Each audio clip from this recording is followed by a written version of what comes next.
Andy, my dude, have you heard of the magical website builder known as Squarespace? Ugh, not another Squarespace ad. I feel like every podcast is sponsored by them. Hey, don't knock it till you try it. Yes, okay, it is overhyped, but actually it lives up to the hype. Squarespace is like a website fairy godmother. With a click of a button, your site transforms into a beautiful masterpiece. A website fairy godmother? That sounds interesting. What makes it so magical? Well, for starters, those slick templates make anyone look like a professional web designer. Pick one, customize the colors and fonts to match your brand, and voila. Plus, the drag and drop fluid engine is so easy, your grandma could build a site on Squarespace. Well, she did knit me a lovely scarf last Christmas. Maybe website design is next. Exactly. And when you're ready to sell your Nana's handmade scarves online, Squarespace has built-in e-commerce. Add a store with one click. Get flexible payment options. Then watch those sales roll in. And when she wants to teach others her steezy scarf skills, Squarespace's new courses feature is just the ticket. Nana can set up her curriculum and enrollments and payments in a snap and become the next e-knitting influencer. Oh, wow, you really sold me with the grandma angle. Sign me up for that free trial. Just go to thenextreel.com/Squarespace and transform your site into a beautiful Squarespace masterpiece. Well, thanks, Pete. Even though it's overhyped, Squarespace actually sounds perfect for Nana's site's needs. Appreciate the warning on the ads, though. I'll brace myself next time I listen to a podcast. Anytime. Let me know if you need any help getting that site up and running.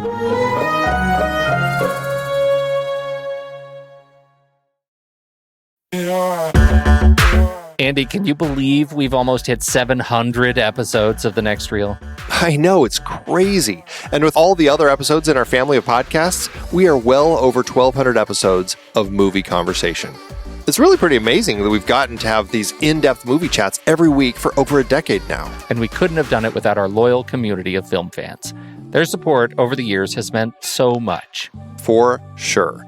That reminds me, we should give the merch store a shout out. Buying shirts from thenextreel.com/merch is a great way listeners can continue to support the show. Plus, they get to sport our great designs. Absolutely. I think sometimes folks forget we have a variety of shirts, mugs, phone cases, and more available. In fact, a great place to start is with a shirt sporting the Next Reel's logo. We also have that classic Fast Times Spicoli Surf School tee, or the weirdly popular Rusty's European Tour shirt.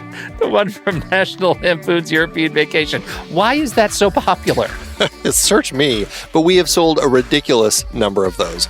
I guess there are a lot of Rustys taking trips to Europe? We're always adding new designs based on movies we've covered, like our brand new design for a streetcar named Desire, featuring a streetcar named Desire.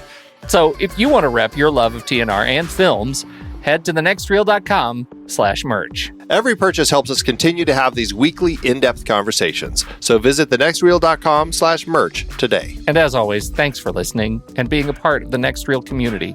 We've got lots more great movie chats coming your way. I'm Pete Wright. And I'm Andy Nelson.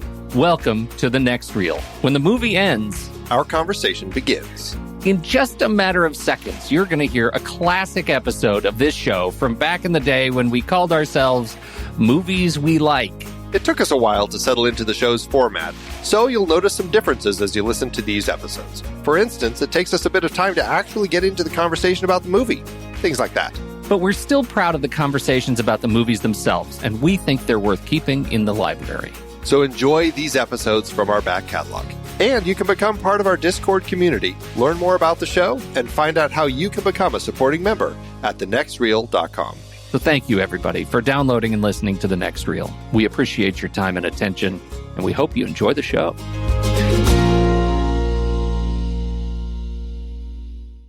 Push it real good. Are you nervous at all about this conversation? Are you nervous about do you have what it takes? This is a big one. This is the big guns have come out on this one. Well, we're not talking about Vertigo or Citizen Kane or 8.5. 8.5. Did you like my comment on the poll? It was rather snarky, I thought. My goodness. I love that you're doing these Facebook polls, even if there are only 5 of us who ever actually respond. I'm going to call that a representative sample. It's a representative of something. That's right. Oh. Yeah, they're fun to do. Hopefully, more people will come to our Facebook page. I've been putting up periodic polls, trying to get people's thoughts. I like that. Yeah. Why have we gathered here this evening, Andrew? Tonight we are going to discuss the fantastic and dark film, The Maltese Falcon. The animated classic. I may have watched the wrong version. We're talking about the animated classic. That's right. No, What is that film company? There is a company out there who every time a movie, like a new animated movie is released, they release like the cheap fake version of it, and they get it out in stores just in time so that parents who aren't paying attention will accidentally buy the completely wrong one with like horrible animation, just bad all around, just super cheap. That was DreamWorks for a while. Hey now, wow. I know. What are you gonna do? Yeah. No, yes, the animated classic, The Maltese Falcon. The Maltese Falcon. And now this was first of all, what a great movie. Humphrey Bogart, Mary Astor, released 1941. This is part of our John Huston conversation, our ongoing, potentially never-ending John Huston conversation. It could go on forever. It really could. This one was written and directed by the good Huston, and it is based on the book The Maltese Falcon by Dashiell Hammett from 1930. I've always said Dashiell Hammett, but I've just learned that it's actually Dashiell. Right, it's Dashiell. That's exactly what I said. I never knew that. I've gone my whole life saying Dashiell Hammett. You know what? I see, now you've got me totally second guessing. So did you hear this in the making of? Yeah. Because I was listening to that too, but I was skipping around and I don't think I actually heard it. Yeah, everybody says Dashiell. Dashiell Hammett. He should have an apostrophe or a capital S or something in there. He's totally messed us up. That's right. Generations of both, literary connoisseurs have messed up Dashiell's name. I know. All right. So Dashiell Hammett, 1930, and this, The Maltese Falcon. What would you say? It is a major milestone in ushering in the film noir movement genre. Yeah, it actually, I mean, it's a milestone in a number of ways, and that's definitely one of the big ones. Is that to many, The Maltese Falcon is considered the first film noir film. It's funny. Do you have this feeling? I'm just going to say this before we get serious. I have this feeling as I'm watching this movie. Did you ever find yourself saying, God, what a total stereotype? Like every 2 minutes you turn around and there's a stereotype. And you're like, oh man, what a cheap knockoff this would have been if it weren't the first. If it weren't the first one that all the rest were based on. Exactly. Yeah, it really did kind of set the stage for film noir. And not to say that this type of story wasn't out there, because obviously Dashiell Hammett's book was out there. There were plenty of authors already writing these kind of gritty, crime underbelly sorts of stories. A lot of them were published in the what was the name of the read that everyone was reading? The black. Yes, the black. The black something. We'll get to it. Oh, for crying out loud! No, so keep talking and I'll find it. Yeah. So, this was one of those stories that came out in that, and it was a serial, like a lot of these were. It was all these crime serials, and interestingly enough, actually, I think it was Jack Warner's son, Jack Warner, one of the brothers Warner. His son is actually the reason that Warner Brothers ended up with The Maltese Falcon, because he loved these stories, and he read the first part and loved it so much, and it ended. He didn't get to see how it ended. It was, to be continued. And so he told his dad that it was such a great story and he wants to see how it ends. And so his dad went and bought the rights so that they could have it.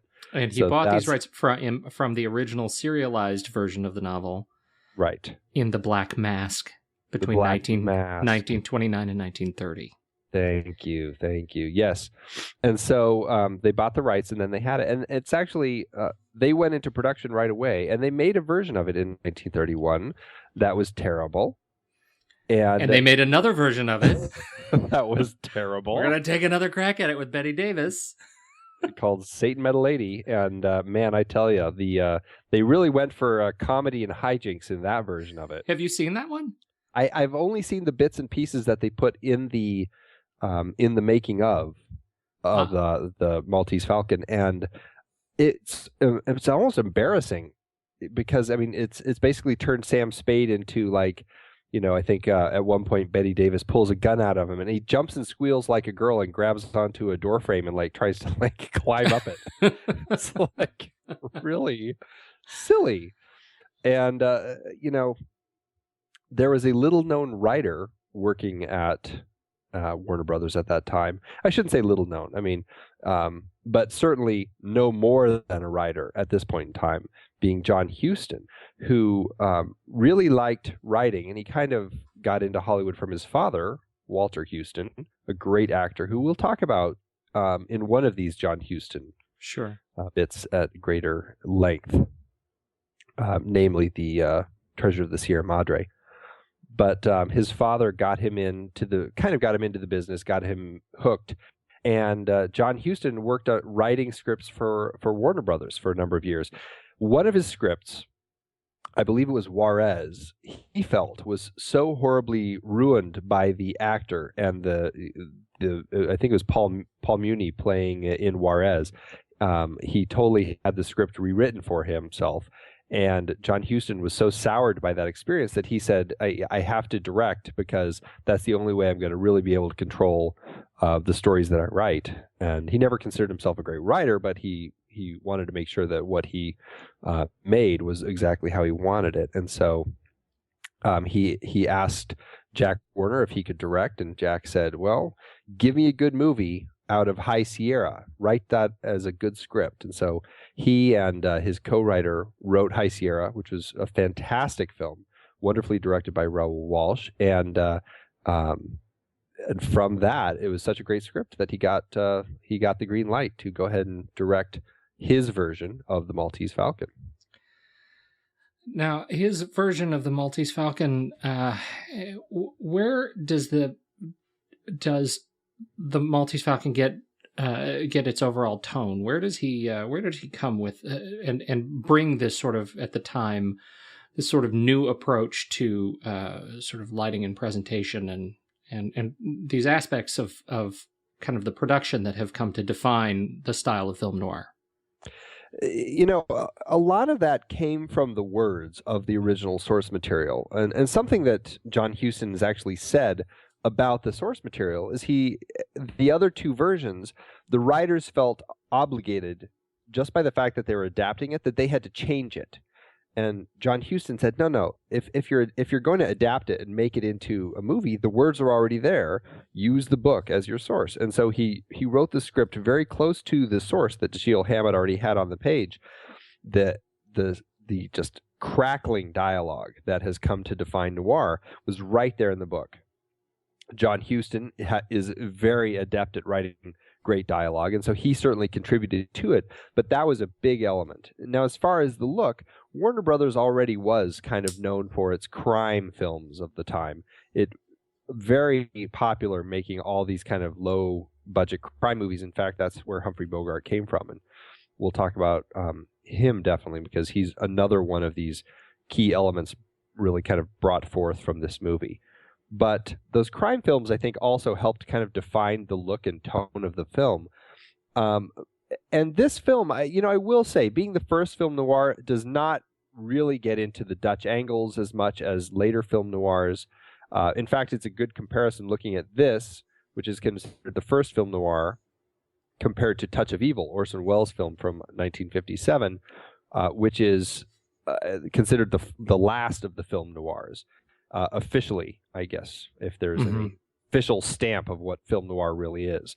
But if you look and compare the looks of those two films, it's a drastic difference in the time from when they began to when they ended. Orson Welles' film is much more a lot of Dutch angles, just a lot of shadow, a lot of darkness. This film definitely has it, but I think it was still riding on the lines of the crime films that Warner Brothers had been doing, yet it defined it so well. It defined those dark moments, like the moment that always strikes me is when Sam Spade is woken in the middle of the night by the phone ringing. He answers it and finds out that his partner's been killed. Just the darkness of that scene, the way that those scenes play out and the darkness in those scenes works so well that I think those are the things that people began pulling, and by nature of wanting to make enhance that mood, they always would take it a little farther. And you've got the femme fatale in O'Shaughnessy. You've got the great pairing of Gutman and Cairo, Sidney Greenstreet and Peter Lorre. I mean, just a fantastic rounding out of the cast who really worked so well at playing these characters that were defined so brilliantly in their dialogue and their performances. I mean, all around, it's just such a dark story, and it's done so well that I think the fact that it was done so well is, by default, what really defined all the rest of the noir films. It is so interesting what it was going on at the time, and how this, when you look at how this movie sort of got made. And when I was looking at researching the film, I think the number of editorialists who touched on the how terrified the motion picture production industry was of touching on concepts like homosexuality in this film, and getting this film past the censors, and talking about this film as gritty and dark and something that the public wasn't ready for, dealing with the Hays Board. It's one of those things that it's sort of hard for us to wrap our heads around, I think, as modern popular cinema goers, because we are, I think, a little bit more sort of numbed to, so many of what those concepts were in 1941 would have been quite shocking. Definitely, yeah. So I wonder what your take on this film is in terms of the cultural tone that it was sort of hitting its head against. Well, I mean, as far as like what kind of drove it to have this look? The look and the overall presentation. I mean, when you look at the way the characters relate around, for example, Humphrey Bogart's relationship, or Sam Spade's relationship with Effie, and with Archer's wife, the widow. Those sorts of relationships are talking about things like, what's your boyfriend up to, Tom, making these allusions to homosexuality. And Cairo's character in general, Peter Lorre, plays this wonderfully effeminate criminal that I think tossed up quite a bit of controversy, and caused this movie to be, sort of culturally relevant in a time that was that ended up being challenging to mainstream audiences, in just the same way that it was, that it was exciting and gritty and dark and engaging. And those are definitely things that that did add to this noir element. They were elements that they were able to put in that made a film grittier. It touched on those topics that other films wouldn't touch on. Certainly, everything coming out of the Hays office and all the things that they weren't allowed to do at the time because it was lewd or subversive, they were finding ways to get past the board. And I mean, it certainly wasn't just noir films, but because of the dark, gritty crime nature of the noir films, it definitely added an edge to all of that. And so, yeah, some of the homosexual innuendo, or just the innuendos, period, whether it's homosexual or not. Like you had, as you know, Sam Spade, his partner dies. He doesn't really blink an eye. It's not. I mean, it obviously wasn't him who did it, but it's not like he was that surprised, and he wasn't like that upset about it. And then he goes to his office the next day. The widow of his partner is in his office, and the first thing they do is kiss. So it's you know, and then she asks him if he did it because, you know, he said the only way that we can be together is if he's gone. It's like even Sam Spade, the detective, is not a good guy. It's a really interesting mark. Yeah, you know, that was my next question for you is what, you know, how do you characterize Sam Spade as sort of at the time, the new anti-hero? Yeah, he really, it was a very interesting thing to do where these noirs, I mean, there's something about him that is so attractive and it draws you in. And even though he's, you know, he clearly had been having some sort of an affair with his partner's wife, or there had been some relationship there, you know, we're not that bothered by it. And the fact that he's gets involved in this whole mystery of the Maltese Falcon and almost seems to dismiss the you know, the whole idea of the what's right and what's wrong as far as getting involved, because it could mean a lot of money. It's like he almost completely dismisses that and just joins in with the bad guys.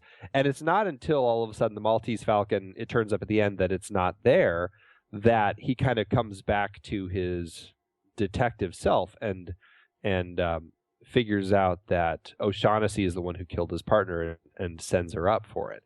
And it's you know, I have to wonder, what would Sam Spade have done if the Maltese Falcon was really jewel encrusted and made them all rich? Would he have just quit his business and run off and not worried about turning Bridget in?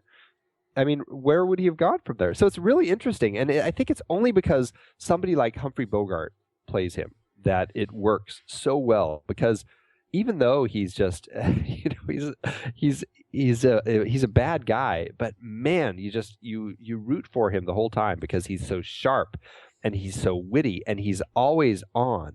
And the conversations he has, like the banter back and forth with any of the characters, whether it's Sidney Greenstreet as Gutman or Peter Lorre as Cairo, or any of them, Mary Astor as Bridget. I mean, they're barbed. I mean, it's just so great to listen to, and it really pulls you in.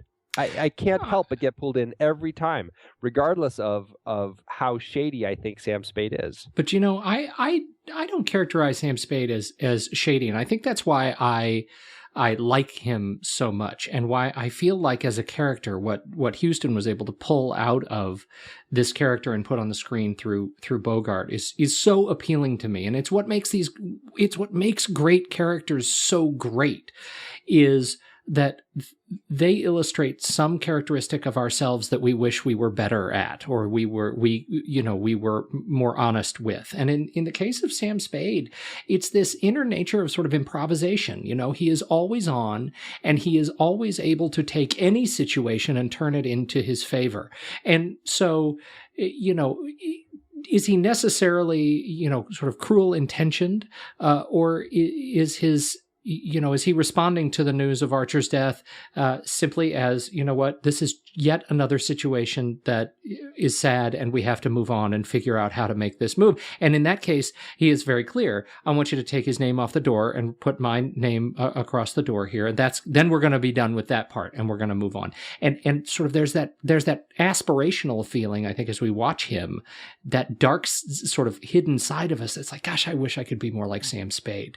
Yeah. I don't necessarily believe he is good or evil, but simply an agent of circumstance, and that's what makes him so palatable in this movie, and so kind of endearing in a way. You're right. And actually, I think when I said he was shady, I shouldn't have come across as being like an immoral character, because really, you're right. He's much more of just an amoral character. The amoral character, that's the word. Right. And you're right. Being a man of the of circumstance and of the moment really does define him. One moment he's as excited about the possibilities of hundreds and hundreds of thousands of dollars from this black bird that they're going to get. The next moment, once their dreams have been crushed and they realize that it's a phony, he turns on his detective hat. Right. It's the same way that that Gutman and Cairo, they switch off. I mean, Gutman's devastated that it's a fake, and then he has his moment, and then he just kind of like takes a deep breath and goes, well, I'll just keep hunting. I've been hunting this long. I'll keep going, and I'm going off to Russia to see if I can track it down out there. Well, and that I think is one of the things that's so interesting about this film, and maybe which is a part of the defining characteristic of noir, is that there is not just one character that embodies that agent of circumstance mantle. That O'Shaughnessy it has very much the same capacity, and so does Cairo, and so does Gutman. They are all agents of their own improvisation. And what is so brilliant about this movie is watching them sort of play together, and how we determine who the hero is first of all who the camera is focused on, for, in the case of this film, 99.999% of the time, but also who is simply scripted as better at it. And in this film, Sam Spade is the expert at weaving these situations, and the rest of the characters, no matter how hard they try, are not. And that, I think, is what's so interesting, and particularly at the end, when you realize that, in fact, the film itself, the story itself, insofar as all the characters are searching in their own way for this jewel-encrusted bird, the film wasn't about the bird at all. The film was about figuring out, was about the murder, and we get that answer. And, I guess that's another question, is that is the resolution of the murder and the answer to the question of Archer's death, is that enough as the rest of these characters go on their treasure hunt? Well, and that really is a good point, because I think if you analyze this by modern storytelling techniques and you look at, all of the different, screenwriting tools that are out there to determine, is this a good story? Is this a solid script? And you just analyze the basics of the story, I think in large part it's going to come up. There's not a whole lot of stuff going on here. There's not a lot of character growth. I mean, tell me one character who grows over the course of the film. Right, no, and there's a ton of exposition. There's a lot of exposition. This is a totally different type of film from a different age. And but the fact that it stands up so well, I think it boils down to the characters. Even though there's not like a character who's got a wonderful character arc that you can see how they started and how they ended, and you don't have these relationships, and you don't get to see how things grow and change over the course of the film. It's a simple detective story. To a certain extent, it's a whodunit, although it's not. Even the whodunit's not that interesting, right? Well, and well, go. You finish your point. What it boils down to is really how fascinating these characters are and their amazing interactions. And I think for me, that's what makes it exciting. So I want you to get back to the sort of the use of the bird as the MacGuffin, because we've talked about the MacGuffin a couple of times, and is this movie, this is sort of the seminal movie here. I mean, we are led to believe that we're in a story about this this bird, and what the climax of the film. The emotional climax of the film between our two, prime characters and the prime sort of love relationship or the romantic relationship comes down to the fact that it's not about the bird at all. Right. How as you say, I mean, by modern techniques, or by modern standards, this may not be, this may not hold up. And this, if somebody were trying to get this very script made today, it would likely be circular filed. But if that's the case, why is it so compelling when we watch it in black and white and we're led down this road? And why is it that by and large we don't feel betrayed? Yeah, that's a really good question. Obviously, the MacGuffin carries a lot of weight in this film. It's, I think, the nature of his answer about the MacGuffin is one of the most truthful and simple answers. How elusive things are in life, and it seems so simple. When he answers the cop. When he says, "What is this?" and he says, "Stuff dreams are made of." It's so eloquently put. It's people have these things in their life, and I guess you could psychoanalyze the film as to just that statement and what it means, and how people really. It's a story about people who are always in pursuit of things, and you always want the next best thing, right? And you're never satisfied when you finally get it, and that's in a large sense, I guess, kind of the psychoanalytical version of what the Maltese Falcon is. And I think that in and of itself is a really interesting MacGuffin that pulls people in. But then I think the big thing is just how well the film is made and how well the story is written and how well these actors perform the roles.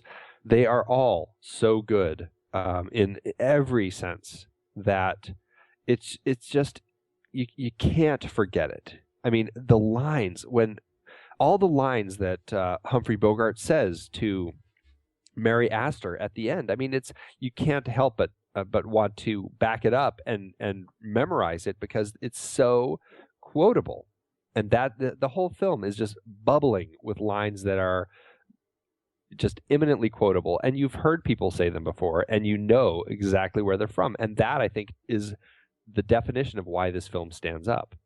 It is. I think that's so true. And back to the earlier point, everybody wants to be as smooth as Sam Spade. Everybody needs an Effie in their lives.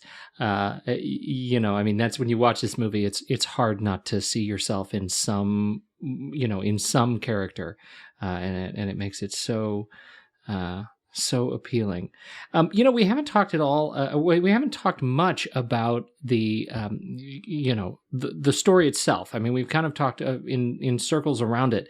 But one of the things that I noticed when you talk about just again things that would have been frowned upon had this movie been looked at today, it's kind of a tough story if you just watch it the very first time. I mean, do you remember the first time you saw this movie?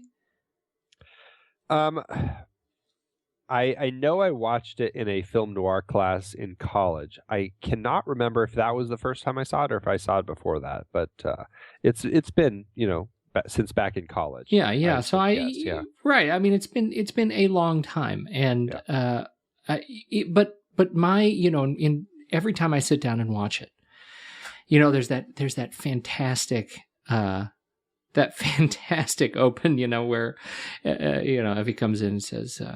There's a woman here. A client? Yeah, I don't know, but you got to see her. She's a knockout. That open when he's trying to set him up with a client, right? And she comes in that scene, and then the transformation of Wonderly to O'Shaughnessy it throws people. When I watch it with people who haven't seen the movie or who have never seen the film, that's where I'm going to lose them because getting into the film is challenging. I find it difficult to do. So can you walk through the sort of basic, if you can, walk through the basic plot of the film and just, 60 seconds or less? 60 seconds or less. And go. Yes. Ruth Wonderly hires Sam Spade and his partner Miles Archer to follow her missing, or to find her missing sister, who's with a man named Floyd Thursby. She's supposed to meet with this Thursby, and so Archer goes to follow him, and that night he goes to help. Instead, though, Archer gets killed. Sam Spade now has to figure out what's going on and how his partner got killed. He finds that Wonderly has checked out of the hotel, and then he gets another visit from her, though, and finds out that her name is actually Bridget O'Shaughnessy. So, and that her whole story was completely bogus. The whole thing about finding Thursby was that Thursby was her partner in this quest for this black bird, the Maltese Falcon. She kills Thursby because she wants all the money for herself, and she also killed Archer.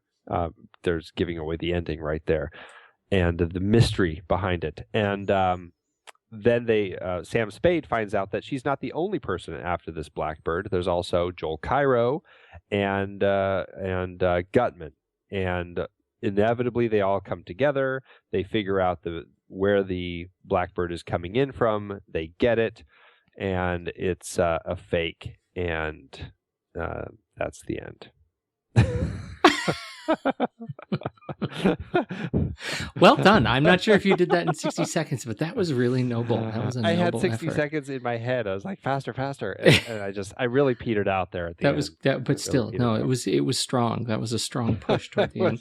I think it's probably as simple as you could make it. Given the number of characters, this is an unbelievably sort of complex, twisted tale. And it all takes place in a very confined space. Again, this characteristic of production, you're in I think, what are we in, 3 sets across this, but with the maybe 5 total, I guess, or 4. The boat, his house, the office, and the big hotel room, and her apartment. Yeah, that's true. And then there's the streets. But we only go outside that twice, I think, when Archer is shot, and then at the when he goes down to the docks.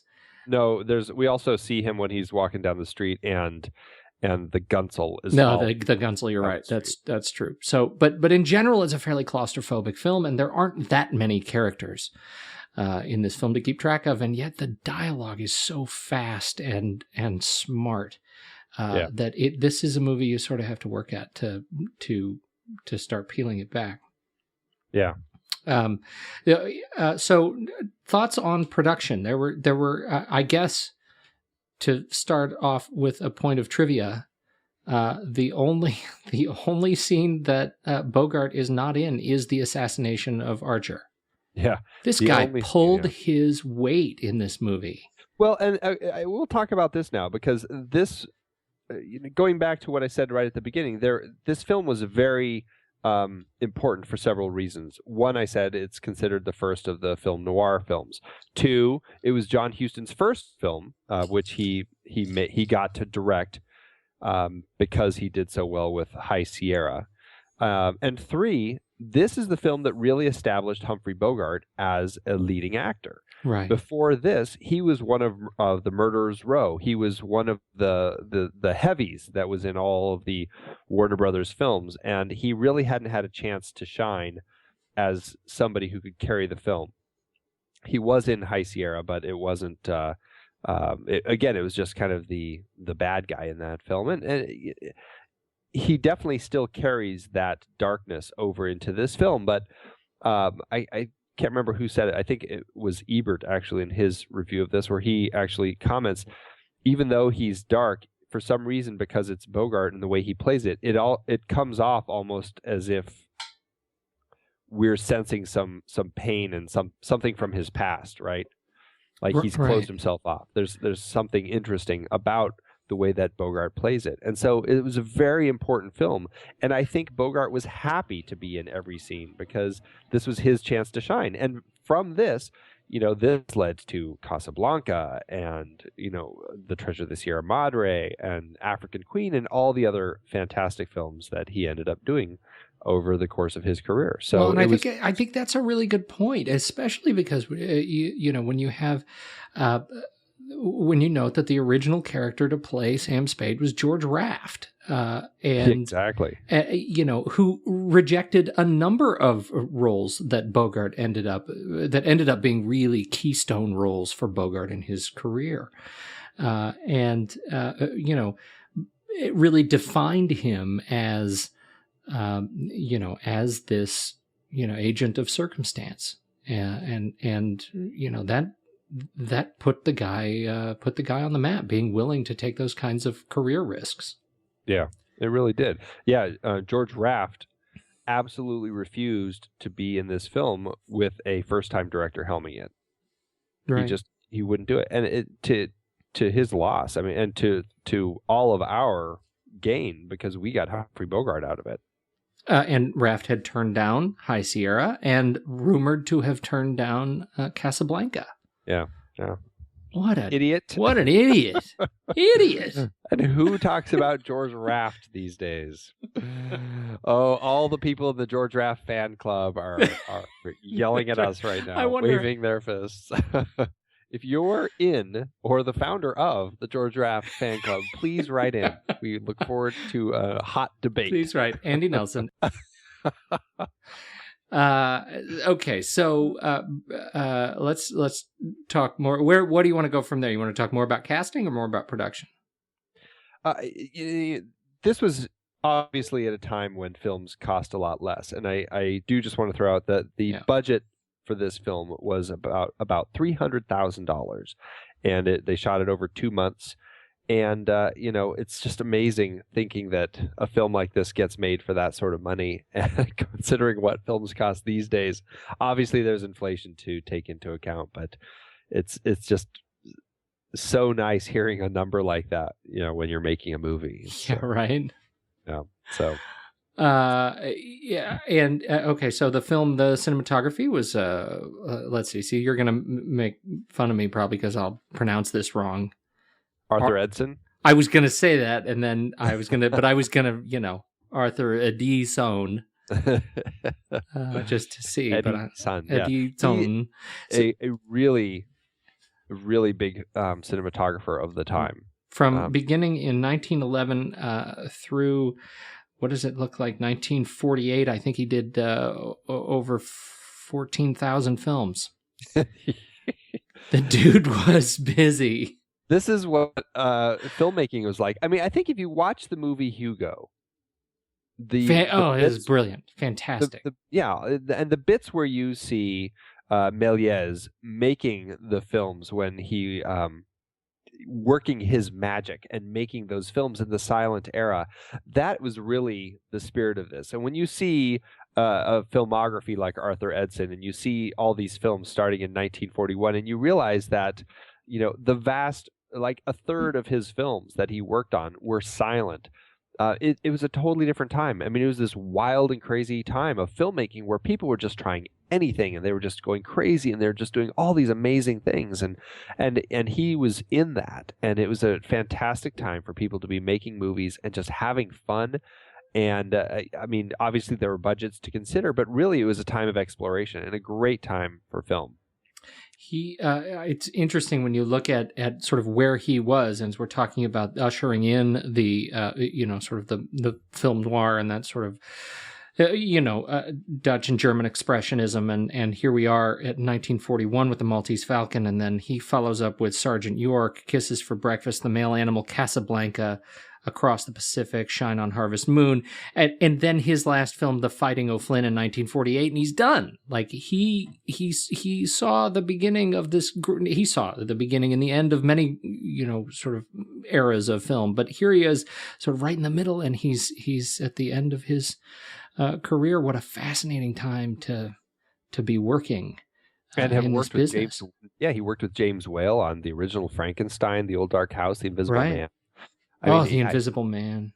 Yeah, I mean, he has been around the block with a lot of these films. And I think, he was nominated for Best Cinematography in 1929, the first year of Oscars. So, right from the start, he was already getting nominated for Oscars. Oh, so, I hadn't made this connection. There was the next year in 1930, All Quiet on the Western Front. What a fantastic contribution! Yeah. So what do we get from Mr. Edson? What is the sort of tone that we get from him? What is he? How does he connect to this film? as a cinematographer, obviously working in the black and white era, color came in. Looking through his list, I'm not sure if many of the films ended up being in color, since it didn't come in until later in his career. He really learned early on, and this was these guys started based on painting, and they learned how to do all of this, like you said, built on the influence of the German expressionists and all of the amazing stuff that the Germans were doing in the 1920s and in the silent era with their films, and using the light and how they were able to play with the light to create these expressionistic palettes in the frame. He used that to his advantage in his films, and you can see that in the horror films he did with James Whale, and then in these crime films and noir films that he was doing with Warner Brothers. And there's a lot that came from that German expressionist style from the 1920s that really helped kind of define the look he was going for in his films. And I think that's a key element of what was brought to the Maltese Falcon, and what became a big element, that kind of dark and light element in film noir from that point forward. Let's see here.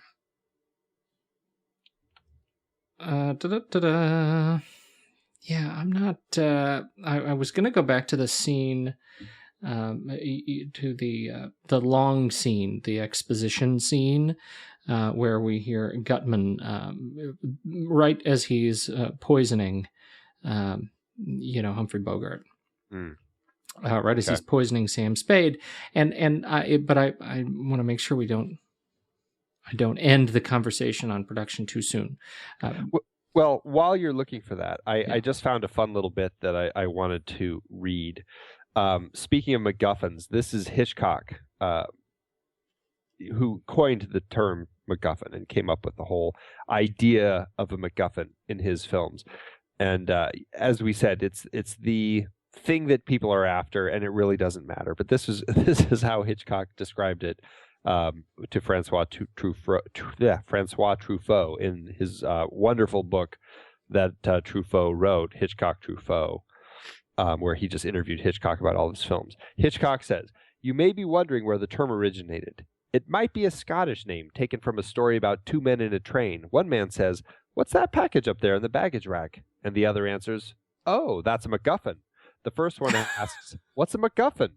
'Well,' the other man says, 'it's an apparatus for trapping lions in the Scottish Highlands.' The first man says, 'But there are no lions in the Scottish Highlands.' And the other one answers, 'Well, then, that's no MacGuffin.'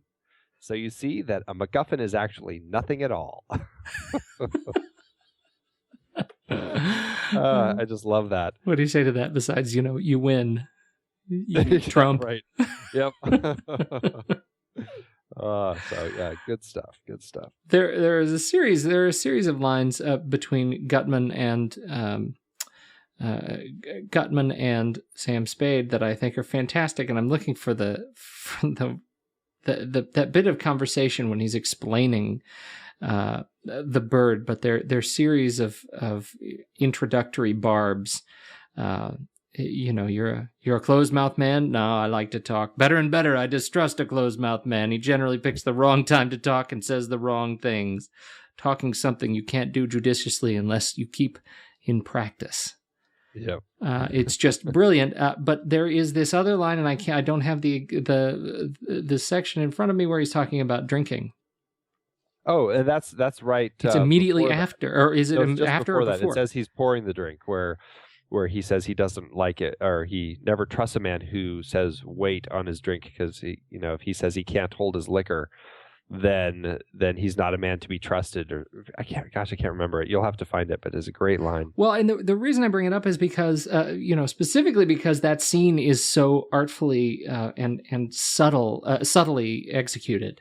It's a long scene. It's a long sequence where we're learning about the bird, and what what you hear and what you see if you're, watching these characters speak is you hear the story of the bird. But that little line was the gun on the mantelpiece when he's talking about, I don't trust a man who doesn't talk. I don't trust a man who doesn't drink. As he is speaking, Gutman is continuously filling up Sam Spade's glass, even though Sam Spade has not taken a drink. And he doesn't take a drink until the very end of the film, or at the very end of the sequence. Yeah, and that's the second scene, because the first scene is where they have that conversation about the drink. And then the second scene is where he poisons him. Right. So that was that's the part that I think is just brilliant. I mean, he goes back and fills this glass up, I think 3 times. Maybe it's just 2. But the whole time Sam Spade is just working on his cigar, and his drink gets, fuller and fuller. And it ends up being just beautiful. And it's such an expert example of that I think comes from this sort of staging for live audiences, when I think we paid more attention when we, to nuance watching a film like this than maybe we do now. I don't know. I mean, maybe that's too broad of a generalization, but I just feel like there is so much more artistry in every single movement of the frame in this sequence that becomes such an educational piece for how you communicate a story, how you communicate a particular plot point that we have to ultimately earn, when Sam Spade's vision gets blurry. Yeah. It takes a long time to get there, and it ends up being such a powerful moment, I think, the second time you see it. Yeah, and every time thereafter, because you really can catch all those moments, and you can see Gutman's look as he's just waiting, and he's just anticipating this man drinking so that they hightail it out of there to go ransack his place, and you watch the way he orbits the conversation, right? Gutman ends up, and this is a big guy, and you see him keep standing up, and he stands up and he walks to the mantel, and then he walks around the table to pour another drink, pour more into Spade's glass, and then he orbits back around, and finally at the end it's almost like he can't take the pressure, and he actually sits knee to knee right next to Sam Spade. They're actually touching for the first time, and that's as Sam Spade sort of backs up and realizes he can't see anymore, and he stands and stumbles. Yeah, it's really interesting because it's when they're talking a lot about the blackbird, right? Right. And it's really interesting because it also heightens the audience members' excitement about what this blackbird is. So because that's almost what it feels like the first viewing. You don't catch all of that. You just get this excitement because it looks like Gutman is just really into this story, and he's really on the edge of his seat about what this bird means and what it could potentially reward them with. And it's just very exciting. And then when Spade collapses, it's a great exclamation point on the end of the scene.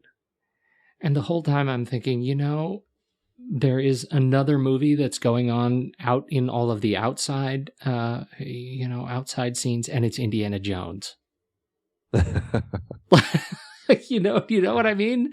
Right. Like this movie. What's so funny about this movie, and I guess that not that I necessarily need to put my closing point on this conversation right now, but what I find myself thinking after I've seen this movie, as many times as I've seen it, is that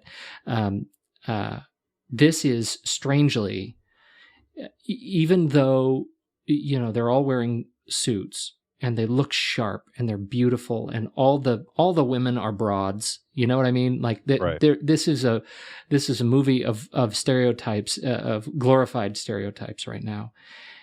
This is an adventure movie and a treasure hunt, and it feels like an adventure when you watch it. Like it is paced in such a way that it really you feel like you've been driving through the jungle. You've been on La Paloma about the people who die, like the boat captain Right. when he stumbles in. Actually, that's a nice little cameo by Walter Huston, Right. John Huston's father, as the boat captain.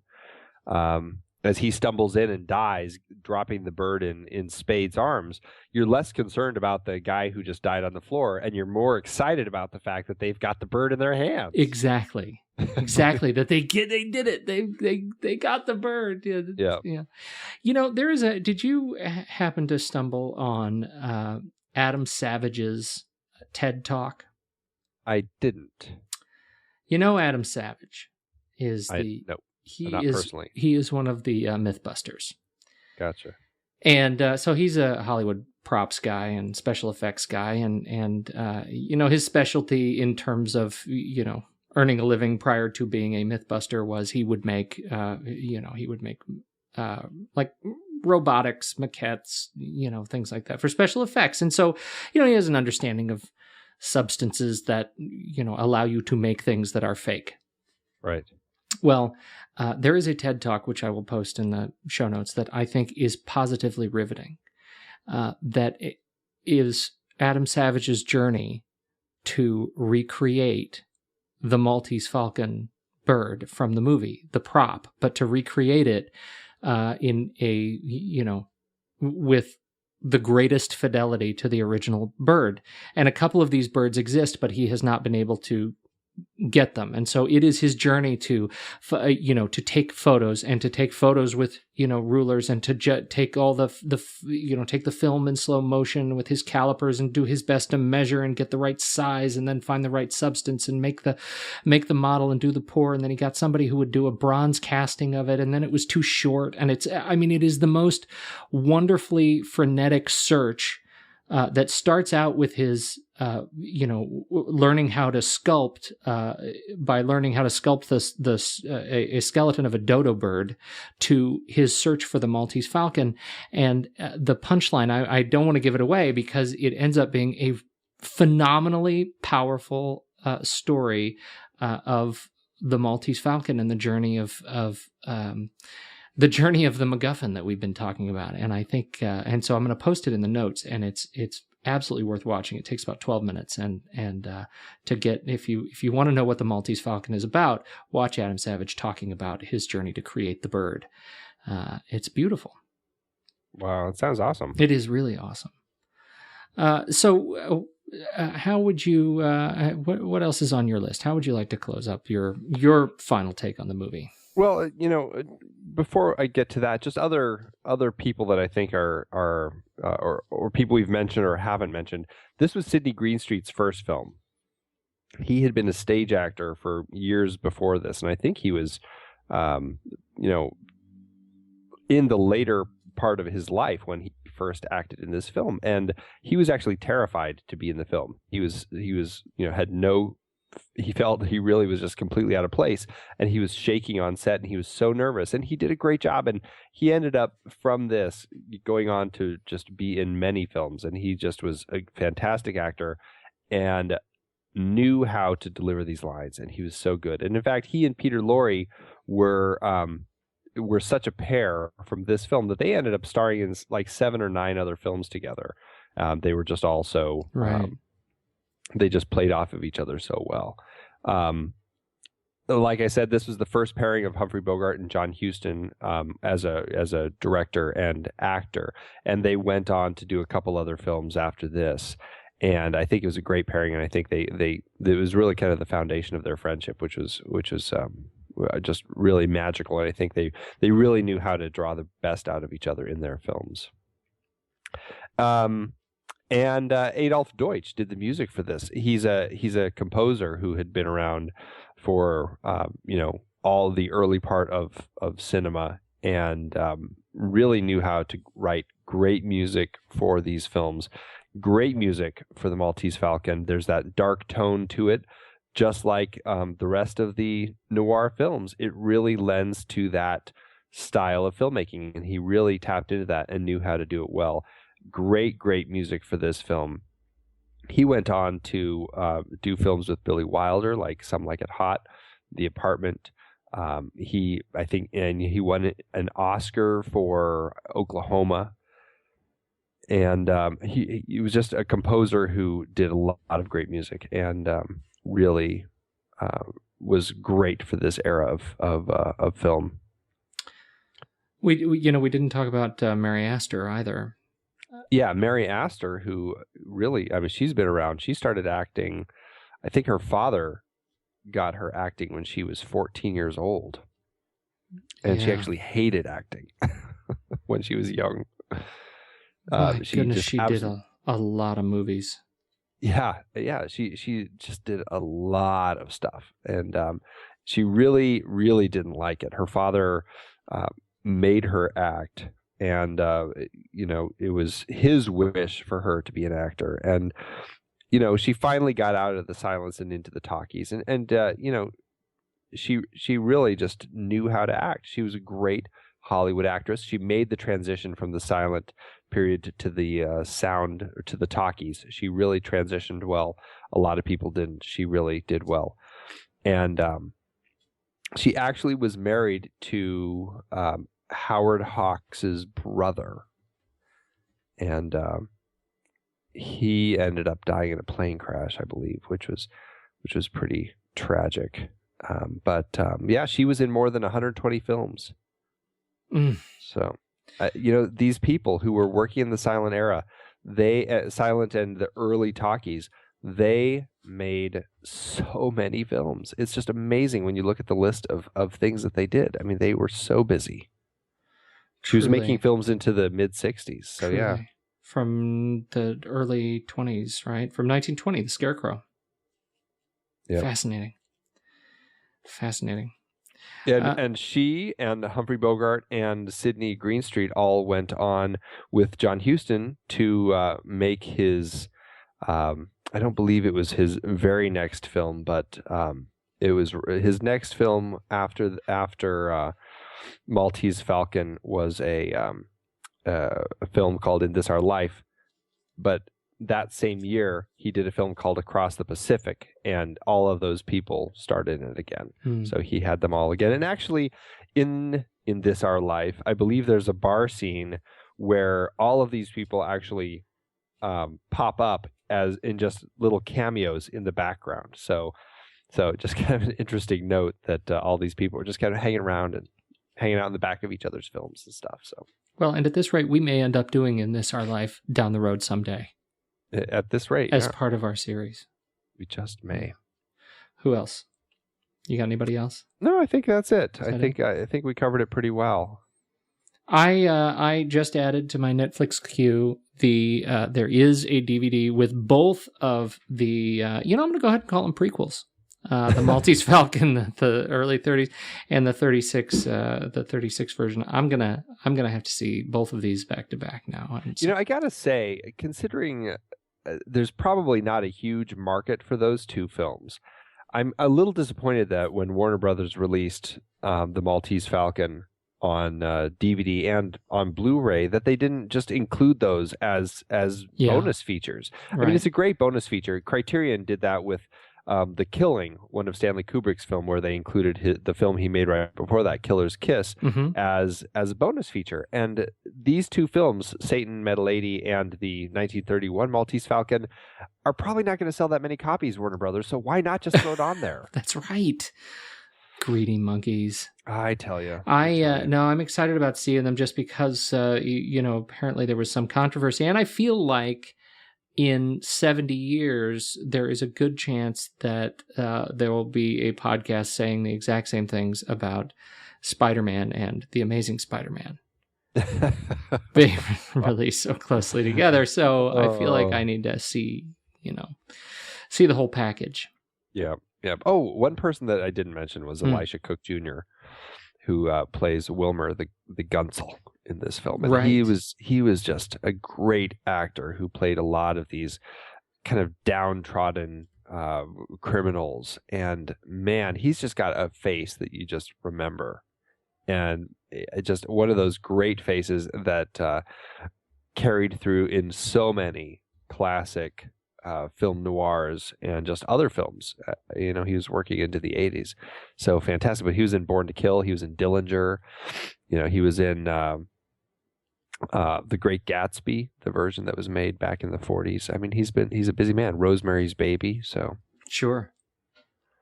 He's and it ends up being a really important role in this film. It's one of those that doesn't, he doesn't talk much. He gets riled up at the end. He gets his chance to get riled up, but mostly he gets to be the stoic kind of, the foil for Sam Spade's aggression and wit.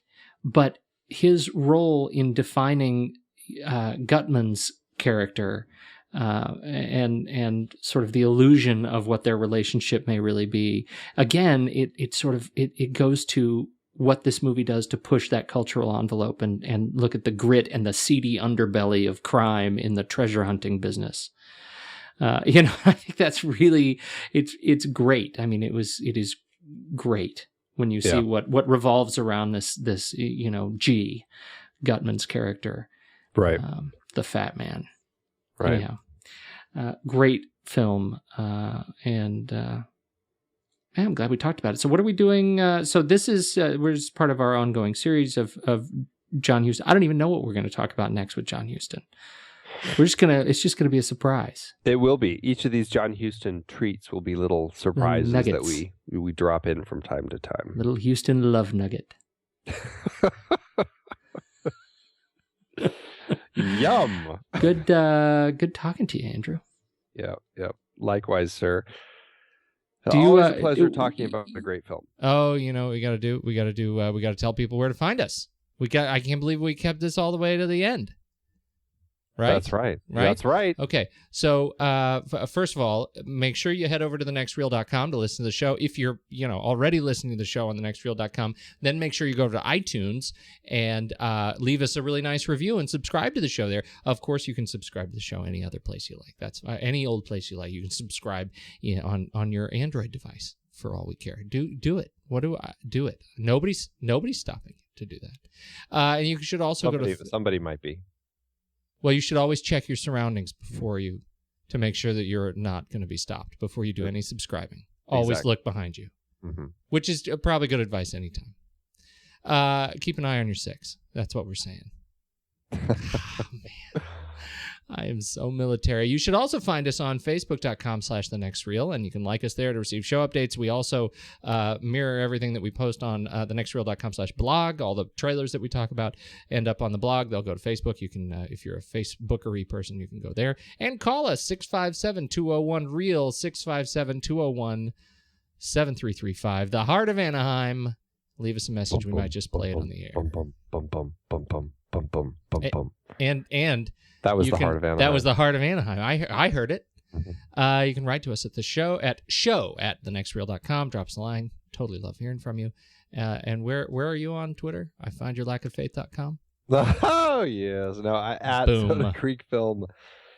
That's where you can find me on Twitter and Facebook. And I am at Pete Wright, and Pete Wright on Facebook too. So thanks. We sure appreciate it. We sure appreciate you leaving us all those great iTunes favorable reviews. It absolutely helps other people discover the show. Other movie lovers, go ahead. You're a movie lover.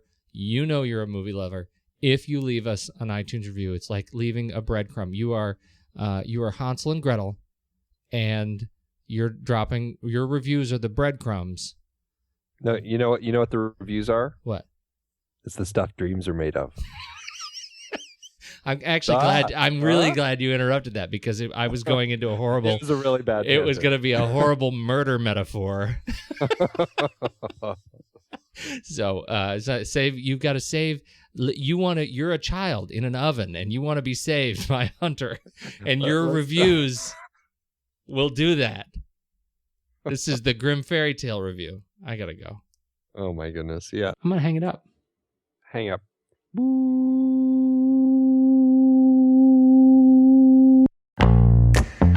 We wanted to take a moment to thank you for your continued support over the years. It's hard to believe that we have been having weekly, in-depth discussions about movies since 2011. That's right, 12 years and counting. Producing this show is a labor of love for us, but it does require a lot of time and effort each week. If you enjoy our podcast and would love to help keep it going, there are some easy ways you can show your support. One is by using our Originals page to shop for the original source material that movies we've discussed were based on.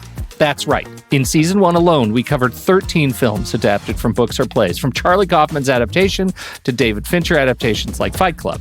In Season 2, we covered even more, like Powell and Pressburger's The Red Shoes and The African Queen from our series about legendary cinematographer Jack Cardiff. We can't forget about the 4 Jason Bourne movies we talked about. Love those movies.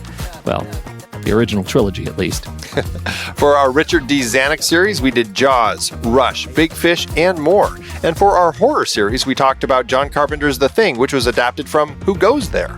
We did our first great car chase series with movies like Bullet, The French Connection, and Drive. And for the holidays, we did Preston Sturgis's Christmas in July. We had a great John Huston series with adaptations like The Maltese Falcon and The Treasure of the Sierra Madre. And for our baseball series, Moneyball with Brad Pitt. Have I told you lately how much I love that movie? Yeah, I think you have. Plus, our Magician series and Heist film series had adaptations as well. Tons of page-to-screen gems. Listeners can find the details and links to the original material at thenextreel.com/originals. Every book, play, or movie you buy through our links helps support the show, and it's no extra cost to you. So dive in and get your next read today. thenextreel.com/originals has all the films adapted from other sources that not only we have covered, but all of the shows on the Next Reel family of podcasts. Check it out and get reading. Support the show and build your reading list. It's a win-win. Head to thenextreel.com/originals.